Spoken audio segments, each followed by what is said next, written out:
ഇപ്പോൾ കടച്ചക്കയുടെ സീസണാണല്ലോ. കടച്ചക്ക പാകം ചെയ്യുന്നൊരു വീഡിയോ ആണ് ചെയ്യാൻ പോകുന്നത്. വെൽക്കം ബാക്ക് ടു ലൈസ ഹസൻ വ്ലോഗ്. ഇന്ന് ഞാൻ ചെയ്യാൻ പോകുന്ന വീഡിയോ കടച്ചക്ക പാകം ചെയ്യുന്നതാണ്. എല്ലാവർക്കും നമസ്കാരം. കടച്ചക്ക എന്നും ശീമച്ചക്ക എന്നും പറയപ്പെടുന്ന ഒരു ചക്കയാണിത്. ചക്കയുടെ സീസൺ ആയതുകൊണ്ട് ഇത് നമുക്കിപ്പോൾ ഇഷ്ടം പോലെ കിട്ടാനുണ്ട് ഈ സമയത്ത്. പിന്നെ ഉയർന്ന ആസിഡിറ്റിയും ഗ്യാസ് ട്രബിൾ ഉള്ളവർക്കൊക്കെ ഇത് വളരെ ഉപകാരമാണ്. ഒരു ഭക്ഷണം കഴിക്കാൻ പറ്റാത്തവർക്ക് ഈ ചക്ക കൊണ്ട് ഒരു നേരത്തെ ഭക്ഷണമായിട്ട് കഴിക്കാൻ വളരെ ഉപകാരപ്പെടും. 3 രീതിയിൽ കടച്ചക്ക പാകം ചെയ്യുന്നതാണ് ഈ വീഡിയോയിൽ ഉൾപ്പെടുത്തിയിട്ടുള്ളത്. ഒന്ന് നമുക്ക് ഭക്ഷണമായിട്ട് ഒരു നേരം കഴിക്കാൻ പറ്റിയത് രീതിയിലാണ്, ഒന്ന് കറി വെച്ചിട്ട് കഴിക്കാൻ പറ്റിയത്, ഒന്ന് മഞ്ഞപ്പൊടിയൊക്കെ ഇട്ടിട്ട് വറ്റിച്ച രീതിയിലാണ് ഉൾപ്പെടുത്തിയിട്ടുള്ളത്. അതിനായിട്ട് ഞാനിവിടെ ഒരു കടച്ചക്ക കട്ട് ചെയ്തിട്ട് കഴുകി ഒരു കുക്കറിലിട്ട് വെച്ചിട്ടുണ്ട്. ഇതിലേക്ക് ആവശ്യത്തിനുള്ള ഉപ്പ്, ഇതിൽ ഞാൻ വെള്ളം ഒഴിക്കണില്ല, ഇത് ആവിയിൽ വെന്തോട്ടെ എന്ന് വിചാരിച്ചിട്ടാണ്. ഒരു വിസിൽ വരുമ്പോഴേക്ക് ഇത് വെന്ത് കിട്ടും. ആവശ്യത്തിനാണ് ലേശം വെള്ളം ഒഴിച്ച് കൊടുക്കുക. ചക്ക വെന്ത് കിട്ടുമ്പോഴേക്ക് ഞാനൊരു ഫ്രൈ പാന് സ്റ്റവിൽ വെച്ചിട്ടുണ്ട്. ഇതിലേക്ക് ആവശ്യത്തിന് ലേശം വെളിച്ചെണ്ണ ഒഴിക്കുക. പിന്നെ ഉണക്കമുളക്,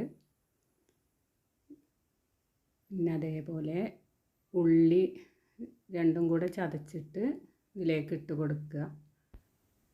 ഈ ഉള്ളി മുളകും നന്നായി മൂത്ത് വരുമ്പോൾ നമ്മൾ വേവിച്ചെടുത്ത കടച്ചക്കയിലേക്ക് ഇട്ട് കൊടുക്കുകയാണ് ചെയ്യുന്നത്. ഇങ്ങനെ പാകം ചെയ്താൽ നമുക്ക് ഒരു നേരത്തെ ഭക്ഷണമായിട്ട് ഇത് നമുക്ക് കഴിക്കാൻ പറ്റും.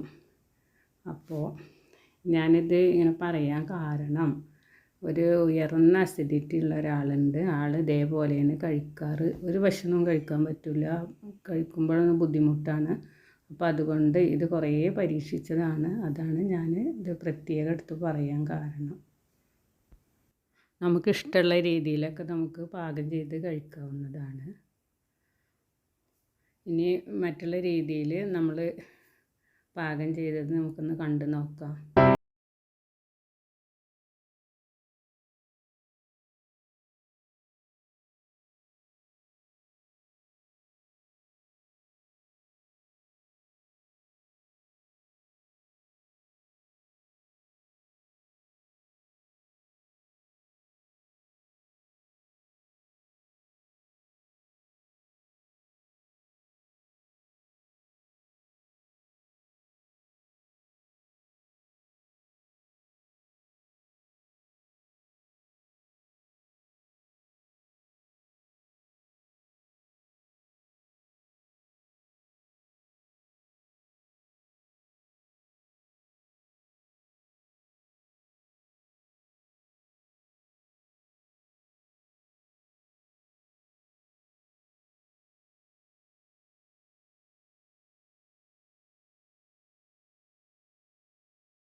നിങ്ങൾക്ക് എൻ്റെ വീഡിയോ ഇഷ്ടമായെന്ന് കരുതുന്നു. വീഡിയോ ഇഷ്ടമായാൽ സബ്സ്ക്രൈബ് ചെയ്യാനും ലൈക്ക് ചെയ്യാനും മറക്കരുത്. Thank you.